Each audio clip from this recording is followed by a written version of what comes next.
इनके नेता जो कह रहे थे क्या गर्मी निकाल देंगे, बताओ उनके नेता ठंडे पड़ चुके हैं कि नहीं पड़ चुके?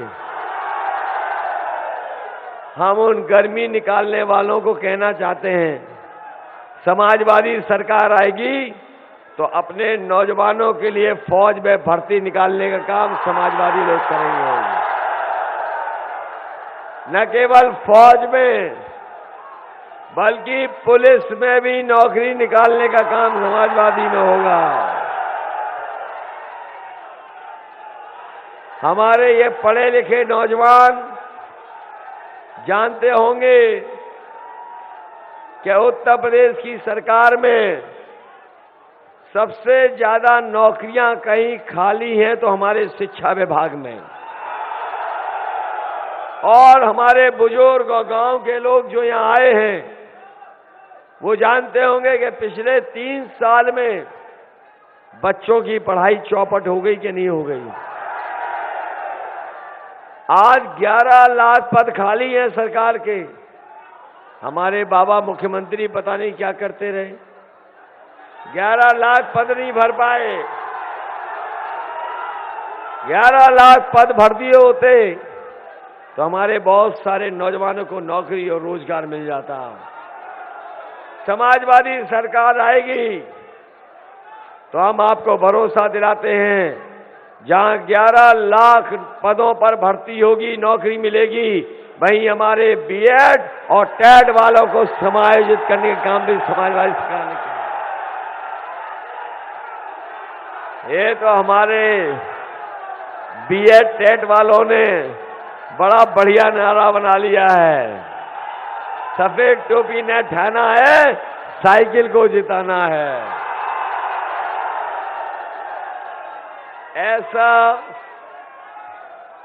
ऐसा समर्थन पहले कभी समाजवादियों को नहीं मिला।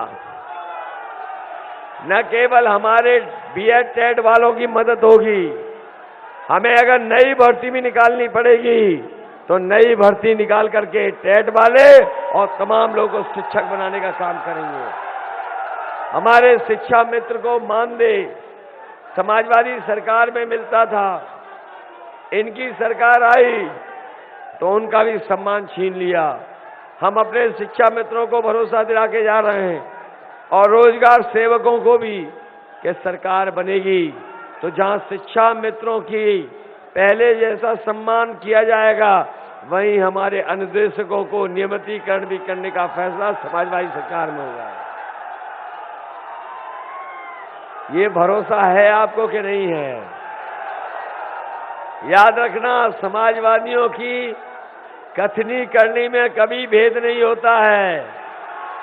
जब कभी जनता के बीच में जो वादा किया और जनता ने अगर समाजवादियों को मौका दिया तो उस वादे को पूरा निभाने का काम भी समाजवादी लोगों ने किया। जो जो काम समाजवादियों के थे वो इस सरकार ने सब के सब काम बर्बाद कर दिए। याद करो, जब कोरोना आया और लॉकडाउन लगा, हमारे मजदूर भाई जो महाराष्ट्र, गुजरात और उत्तर प्रदेश के बाहर रह रहे थे, लॉकडाउन के कारण वो घर जाना चाहते थे, लेकिन सरकार ने उनकी कोई मदद नहीं की। वो तमाम हमारे मजदूर भाई पैदल पैदल चल कर के आए, अपने घर पैदल पहुंचे, उनकी कोई मदद नहीं की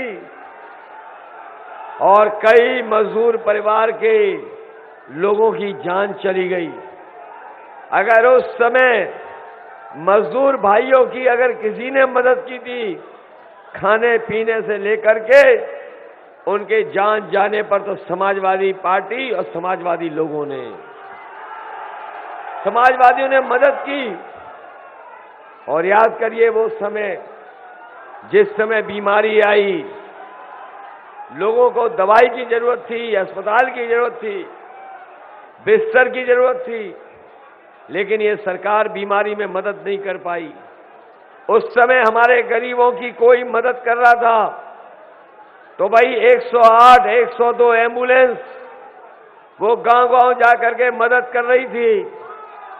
लेकिन इधर हमारे गरीब लोगों ने देखा होगा, आप लोगों ने महसूस किया होगा, जो समाजवादी सरकार में एम्बुलेंस चल रही थी, इस बाबा मुख्यमंत्री ने वो एम्बुलेंस भी बर्बाद कर दी। बताओ, बर्बाद हो गई एम्बुलेंस के नहीं? इसलिए हम आपसे कह के जा रहे हैं, समाजवादी सरकार आएगी तो चाहे हमें एम्बुलेंस की संख्या बढ़ानी पड़े गरीबों की मदद के लिए, तो एम्बुलेंस को बढ़ाने का काम करेंगे। समाजवादी लोगों ने एक यहां पर मेडिकल कॉलेज दिया था, और मेडिकल कॉलेज जौनपुर में इसलिए दिया था कि ये जिला बड़ा है, यहां के लोगों को बनारस, लखनऊ, इलाहाबाद या कहीं और इलाज के लिए न जाना पड़े, न केवल यहां पर पढ़ लिख करके नौजवान डॉक्टर बने, वहीं हमारे गरीबों का सस्ता और फ्री इलाज हो जाए। समाजवादी सरकार थी तो बजट दिया, मेडिकल कॉलेज बनने लगा, लेकिन जैसे ही भारतीय जनता पार्टी की सरकार आई, इन्होंने मेडिकल कॉलेज का काम बंद कर दिया। और आज भी अगर जाओगे देखोगे तो वो मेडिकल कॉलेज नहीं लगता है, जितना समाजवादियों की सरकार में बना था उतना ही दिखाई दे रहा है। लगता तो ऐसा है कि बाबा मुख्यमंत्री ने इन 5 सालों में उस मेडिकल कॉलेज को बनाया नहीं, बल्कि आधुनिक खंडर बना करके खड़ा कर दिया।